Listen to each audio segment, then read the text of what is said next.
impuestos es el famoso presión fiscal, ¿no? O sea, hay un debate enorme sobre unos de un color dicen que la presión fiscal aumenta, otros de otro color dicen que la presión fiscal disminuye, unos dicen que nos tenemos que equiparar a la presión fiscal de nuestro entorno, de países europeos, otros dicen que nos tenemos que alejar, ¿verdad?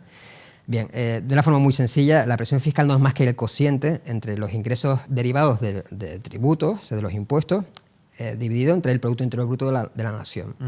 Por tanto, como cualquier otra expresión matemática, podemos jugar tanto con el numerador como con el denominador, para luego ver si esa expresión matemática aumenta o disminuye, ¿no? La realidad española es que la presión fiscal ha reducido, es cierto que ha bajado, pero no porque el numerador, es decir, nuestra riqueza haya aumentado, sino porque el parón económico es de tal magnitud que el numerador, lo que recoge los ingresos por tributos, ha ascendido bruscamente. De hecho, por tanto, el resultado de esta ecuación es de reducción de la presión fiscal. Ejemplo. Pero permíteme, César, que le añada el verdadero impacto a nuestro bolsillo, porque tal vez a mí lo que me preocupa es mi cartera, ¿no? Y hay un término paralelo que nunca dicen los políticos, que es el conocido como esfuerzo fiscal. Y el esfuerzo fiscal es la misma expresión matemática, es decir, los ingresos por tributo, solo que en lugar de dividirlo por el Producto Interior Bruto, lo vamos a dividir por la renta per cápita. Bien, si ahora comparamos ese esfuerzo fiscal con el esfuerzo fiscal que hace un alemán o un belga, por ejemplo, vemos que España está como mínimo al mismo nivel. Es decir, el esfuerzo real sobre nuestra cartera, sobre lo que realmente nos duele, es equivalente. Por tanto, vemos que tal vez la presión fiscal puede bajar, pero nuestro esfuerzo fiscal aumenta. Vamos a poner ejemplos, la presión fiscal, ¿verdad? A ver si somos capaces de explicarlo. A ver si lo podemos poner en un ejemplo doméstico. Bueno, no sé si se mira... La presión fiscal son los impuestos que nosotros pagamos. Sí. De muchas maneras, ¿no? De muchas maneras. Impuestos directos o impuestos indirectos, ¿no? Correcto. ¿Verdad? Correcto. Y tasas municipales. Y tasas municipales, en fin, todo lo que alguna administración pública nos carga en nuestro derecho de mover dinero o comprar cosas, ¿verdad? Nos cobran tasas por todo, ¿verdad? Por todo. O a veces nos los piden directamente, venga usted aquí que tiene que pagar un impuesto, Sí. o a veces compramos un objeto y nosotros desconocemos, porque la mayoría de la gente desconoce, que ese objeto que compras está grabado también con un impuesto, ¿verdad? Correcto. Eso es la presión fiscal, la suma de todo eso es la presión fiscal. Bien, yo te voy a dar un dato, César, que tal vez sirva para ilustrar a modo de ejemplo esto que hablamos de la presión fiscal, ¿no? Nosotros podemos calcular durante los 12 meses que tiene un ejercicio y sobre el volumen total de ingresos nuestro como familia, ¿verdad?, qué tiempo tendríamos que trabajar para simplemente pagar nuestros impuestos. Ajá, qué curioso, estoy interesante. Bien, eso también hay un término económico que lo llama el Free Tax Day, es decir, el día que dejamos de... o el día... Tax Day. Free Tax Day. Es muy bueno. Es el día a partir del cual nuestro trabajo es para nosotros, no es para el gobierno. Está bien. Bien, en España, para ilustrar el volumen de esfuerzo fiscal, no de presión fiscal, sino de esfuerzo fiscal, concluye que ese día, a partir del cual el trabajo es nuestro y no es para pagar los impuestos, No sé si me va a dar miedo escucharlo. se sitúa en torno a 4,5 meses. 4,5 meses. Correcto. Es decir, Yo estoy trabajando 4 meses y medio nada más que para pagar mis impuestos y mis tasas y todos los impuestos que me cobran en todos los productos que compro. en términos medios, ese es el número. 4 meses enteros de mi trabajo van a pagar impuestos y tasas. Por eso, César... Ya me ha estropeado usted el día. Lo siento, no era mi intención, ¿no? Pero por eso creo que debemos ser bastante beligerantes en exigir a nuestros gobiernos que hagan un uso exquisito de nuestro dinero.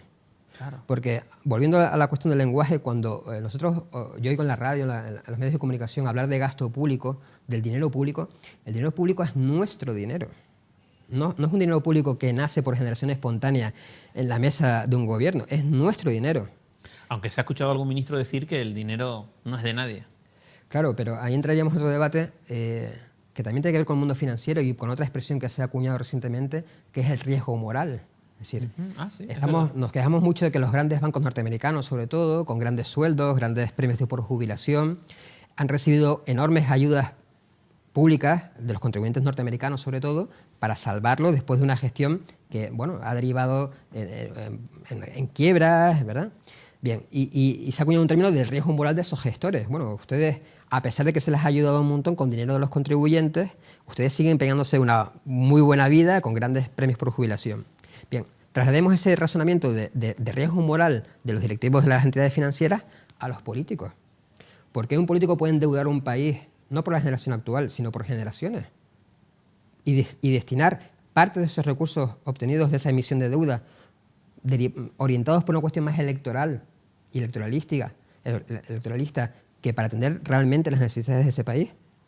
¿Por qué en el caso canario estamos asistiendo alarmados a los pagos por indemnizaciones derivadas de una mala gestión administrativa de 100 millones, 130 millones, 200 millones? Creo que la cifra, en los últimos 18 meses ya va por 220 millones de euros, creo recordar. Bueno, ¿quién paga eso?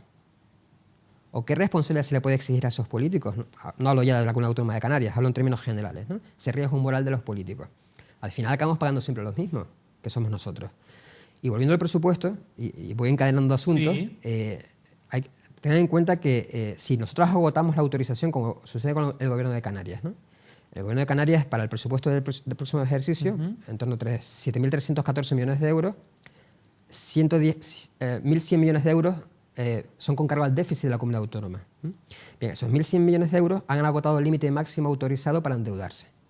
Si yo tengo que hacer frente a indemnizaciones millonarias como las actuales y no puedo incrementar el déficit porque ya está al máximo y los ingresos porque son dados, vienen presupuestados pues, por la actividad económica, etcétera, tendré que dejar de gastar de otro lado. Por tanto, un país endeudado o una comunidad autónoma endeudada llegará el momento en que se tenga que enfrentar a problemas de elección tan obvios como o devuelvo el dinero que debo o hago un colegio. Esa es la realidad del presupuesto. Caray, explicado así, se me ponen los pelos de punta. Bueno, Es para preocuparse. Por eso a mí, César, y esto ya es una percepción muy personal, a veces me sorprende la laxitud en las exigencias, por ejemplo, de los sindicatos o incluso de la sociedad civil. Sí, la verdad es que somos en general poco exigentes con lo que se hace con nuestro dinero.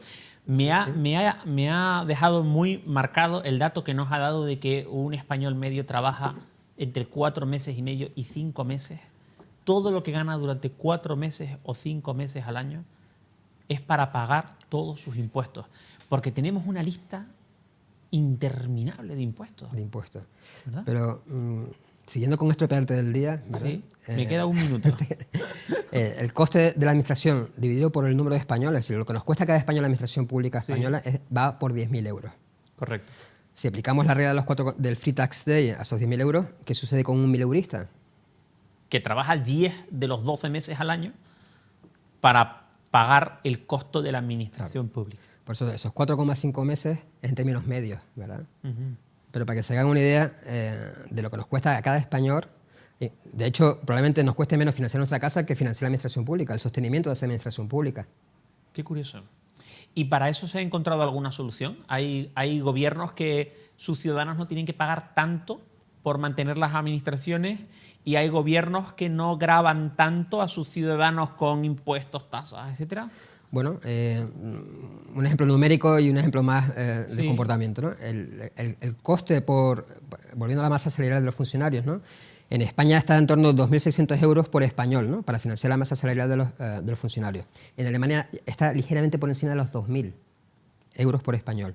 Por tanto, sí hay administraciones que son muy eficientes, son países muy ricos, más de 2 veces ricos que España. O sea, además de ser más ricos, son más eficientes en el gasto. Por supuesto. O sea, no es que todo sea mejor porque ellos sean muy ricos. No. Es que además de ser muy ricos, el dinero que emplean, el dinero que le piden a sus ciudadanos es menor y además lo emplean mejor. Y otra